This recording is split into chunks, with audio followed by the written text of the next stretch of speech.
Okay,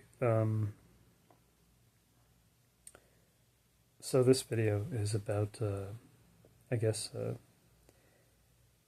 seeing the soul behind the role that somebody plays in like a single serving or transient interaction you have, typically when you're out in a public place.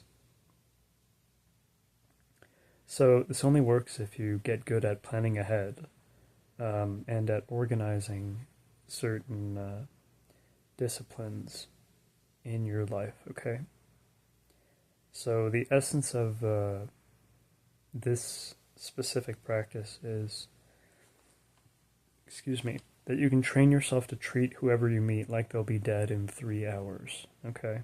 That sounds really emotionally heavy, and I understand that we're all kind of hurting financially, and we're worried about all kinds of, possible global catastrophes or health scares we might deal with, or, all kinds of stuff.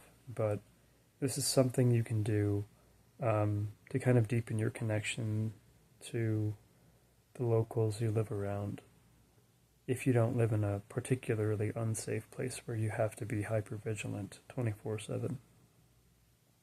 So the easy mode of this exercise is kind of to do this on your own schedule without being pressured to.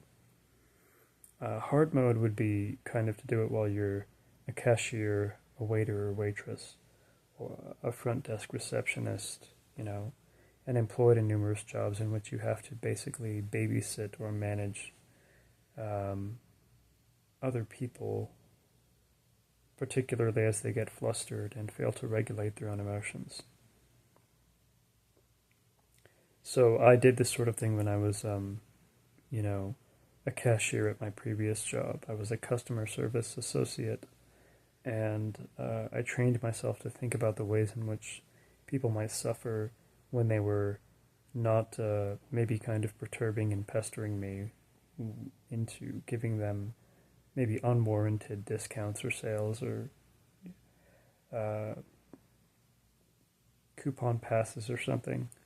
So this practice was doubtless helped by the fact that I had privately honed my attention span and empathy to a certain extent in the preceding years, but I think you can start it even if you're not particularly receptive to other people's emotional states.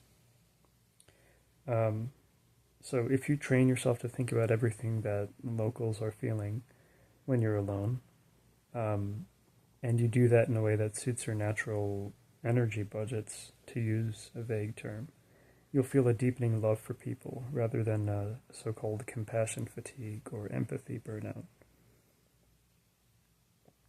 So if you don't want to introduce this to strangers, just think of whether it'll alter your relationship to your loved ones. Try to think of how much closer you would be to them if you did treat them as though they would pass away within 3 hours or 12 hours or something. It's something to think about. Alright, thank you for watching and have a good day. And stay sharp and sober.